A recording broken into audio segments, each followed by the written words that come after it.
Antes de mergulhar nesta história incrível, considere se inscrever no canal e ativar o sininho.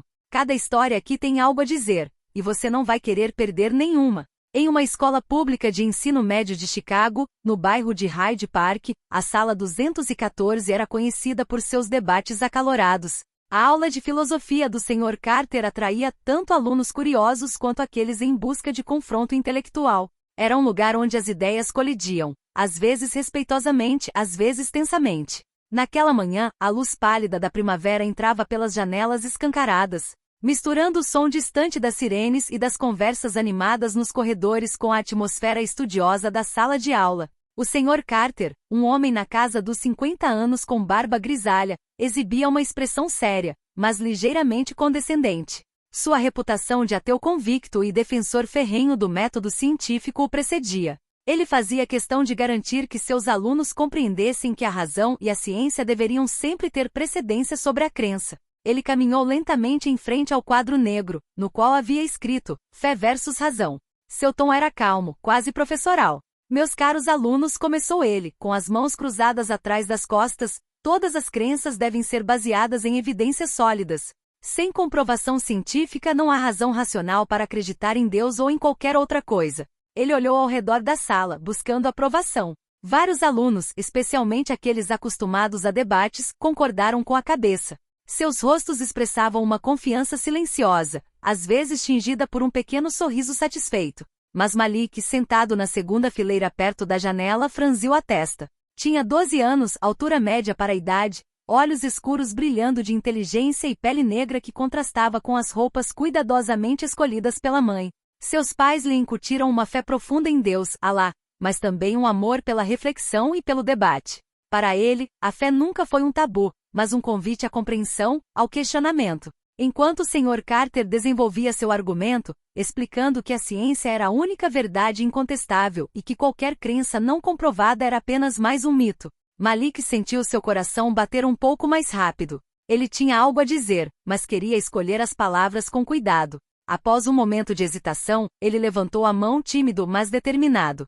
Senhor, posso dizer uma coisa? O Sr. Carter virou a cabeça para ele, ligeiramente surpreso. Assentiu, quase como se estivesse testando a maturidade do garoto. Malik sentou-se na cadeira, respirou fundo e disse calmamente. Você diz que sem comprovação científica não devemos acreditar. Mas então, como pode ter certeza de que o leite que bebemos vem de uma vaca? Um murmúrio percorreu a turma. Alguns alunos se inclinaram para a frente, intrigados, outros trocaram olhares divertidos. O Sr. Carter deu um sorriso irônico, visivelmente entretido com a pergunta inesperada. Bem, Malik, é óbvio. Sabemos disso porque a ciência nos mostrou, respondeu ele, confiante. Biologia, química, agricultura. Tudo isso prova que o leite vem da vaca. Malik sorriu. Não era um sorriso zombeteiro ou desafiador, mas um sorriso genuíno, quase luminoso, como de uma criança que entende algo que os adultos esqueceram. Seus olhos brilhavam com uma espécie de paz silenciosa, incomum em um aluno da sua idade. Mas eu, senhor, nunca vi uma vaca produzir leite em laboratório, disse ele, dando de ombros levemente. Sua voz era suave, mas cada palavra parecia pesada. Nem posso observar a vaca todos os dias lá na fazenda. No entanto, todas as manhãs eu bebo este leite. Confio no que meus pais me dizem, no que vejo ao meu redor. Confio no que me ensinaram. É assim que sei que este leite vem de uma vaca. Um murmúrio baixo percorreu a sala de aula. Alguns alunos sorriram, outros pareceram confusos, como se Malik tivesse feito uma observação simples demais para um debate tão sério. Mas outros, os mais atentos, endireitaram-se lentamente em suas cadeiras, intrigados com o rumo que a discussão estava tomando. O Sr. Carter ficou em silêncio por um momento. Cruzou os braços, pensativo. Não era o tipo de pessoa que se sentia ameaçada pela pergunta de um aluno. Mas havia algo inesperado nas palavras de Malik, uma lógica que escapava à frieza dos silogismos acadêmicos. Ele respondeu com a calma de sempre. Mas isso não é prova científica, Malik. É só uma crença, uma confiança. Malik não se perturbou. Olhou para o professor com aquele olhar calmo que parecia penetrar as palavras até a sua essência.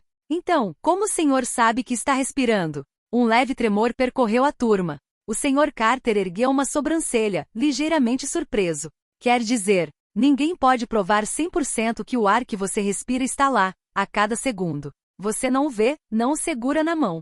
E no entanto você não duvida. Você inspira e sabe que o ar está lá. É óbvio, não porque você tenha provado isso com máquinas a cada respiração, mas porque você o vivência. O silêncio se adensou na sala. Até os alunos, geralmente mais barulhentos, permaneceram paralisados, como se uma mudança sutil tivesse ocorrido. Malik colocou as mãos sobre a mesa e continuou, desta vez mais devagar, com uma maturidade surpreendente para um garoto de 12 anos.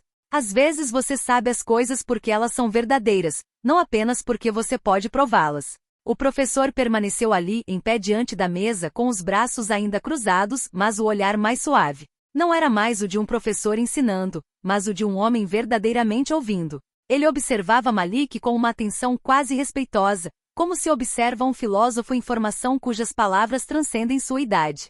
Você tem razão, Malik, respondeu ele finalmente, com a voz mais grave e mais comedida. Há coisas que sabemos sem podermos prová-las completamente. Coisas que sentimos, coisas que vivenciamos, coisas que são óbvias para nós. Ele fez uma pausa e acrescentou, como se estivesse se lembrando de seu próprio papel. Mas a ciência é uma ferramenta poderosa. Uma ferramenta que temos para compreender o mundo rigorosamente. Ela nos protege contra ilusões. Malik assentiu sinceramente. Concordo, senhor. A ciência é valiosa. Ela explica muitas coisas. Como a chuva cai, como o corpo funciona, como as estrelas nascem. Mas acho que a fé também é uma ferramenta. Ela nos ajuda a entender o que a ciência não consegue medir. Ele respirou fundo, olhou ao redor por um momento, alguns rostos estavam atentos a cada palavra sua, e então concluiu. A ciência nos explica comentário. A fé nos ajuda a compreender a porquê. Essa frase ficou suspensa no ar por um momento, como uma evidência simples, clara e difícil de contradizer. O Sr. Carter ficou parado, imóvel. Então, pela primeira vez em muito tempo, sorriu genuinamente, não o sorriso de um professor entretido, mas o de um homem emocionado. Você tem uma bela maneira de pensar, Malik. Guarde essa sabedoria. Ela te levará longe. No fundo da sala, um aluno bateu palmas suavemente. Outro seguiu. Logo, algumas palmas discretas ecoaram, não em tom de zombaria ou exagero, mas como um reconhecimento tímido e respeitoso de um raro momento de verdade compartilhada. E naquele dia, na aula de filosofia do Sr. Carter, não foi a ciência que triunfou, nem a fé, mas algo intermediário, a consciência de que há pontes entre a razão e a crença, que uma não necessariamente nega a outra, especialmente quando elas se encontram no coração de uma criança que pensa honestamente. Nos dias que se seguiram, a atmosfera na escola mudou sutilmente. Não foi uma revolta repentina, mas uma nova brisa que soprou pelos corredores, leve, mas persistente. Vários alunos, antes discretos ou mesmo desinteressados nas aulas de filosofia, começaram a se aproximar de Malik durante os intervalos ou depois das aulas. Alguns vêm simplesmente apertar sua mão. Outros sentam-se ao seu lado no refeitório, mais curiosos do que nunca. Malik, você realmente falou como um adulto outro dia, disse Brian, o menino que costuma usar fones de ouvido no pescoço e nunca participa das aulas. Você colocou em palavras algo que eu estava sentindo, mas não sabia como dizer. Outros estudantes como Sophie, uma menina inteligente mas retraída, confidenciam em voz baixa.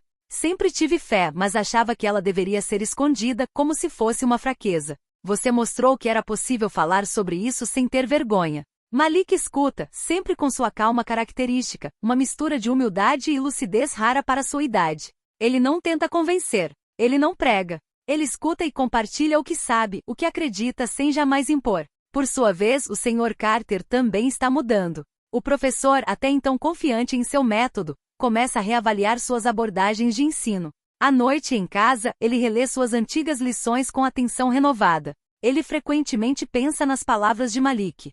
A ciência explica o como, a fé nos ajuda a entender o porquê. Ele percebe que pode ter fechado algumas portas sem querer, em vez de abri-las. Nunca teve a intenção de humilhar ou impor uma visão ateísta, mas, em seu zelo científico, esqueceu-se de que os alunos não são apenas cérebros a serem preenchidos, mas corações em busca de significado. Então ele muda. Na aula seguinte, ele acrescenta uma nova instrução a uma de suas tarefas de reflexão.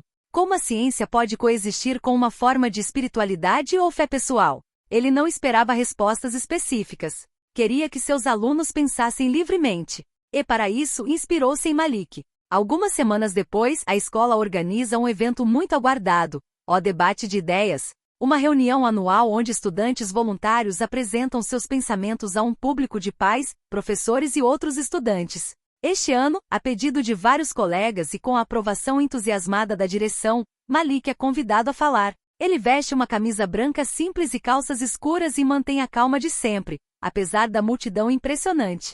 Sua mãe está presente ao fundo, com um sorriso discreto nos lábios e os olhos brilhando de orgulho. O Sr. Carter também está lá, sentado na primeira fila, de braços cruzados, mas com o olhar profundamente atento. Quando chegou sua vez, Malik subiu ao palco.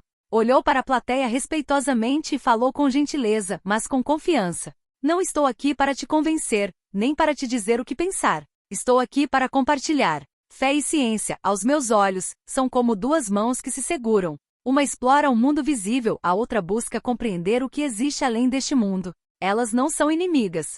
São como duas línguas diferentes que às vezes contam a mesma história. Quando olhamos para o céu estrelado, a ciência nos fala sobre átomos, distâncias e leis da física. A fé nos fala sobre beleza, mistério e gratidão. E às vezes tudo o que precisamos ouvir é a simplicidade de uma criança para ouvir uma grande verdade. Um silêncio profundo segue suas palavras. Não um silêncio constrangedor, mas sim um silêncio denso, pleno e respeitoso. Então os aplausos começam, hesitantes a princípio, depois crescentes. O Sr. Carter, de pé entre os primeiros, aplaude calorosamente, quase comovido. Após o debate, vários professores vieram parabenizá-lo. Um professor de literatura disse: "Você acaba de fazer o que muitos adultos não ousam fazer. Falar de fé com humildade e inteligência." O Sr. Carter se aproxima dele por último. Ele não diz muita coisa. Apenas estende a mão. "Obrigado, Malik. Você me ensinou algo que eu não entendi há muito tempo." E nesse gesto não há mais o professor e o aluno. Há dois seres humanos que se reconhecem em sua busca comum, a da verdade, seja ela científica, espiritual ou simplesmente humana.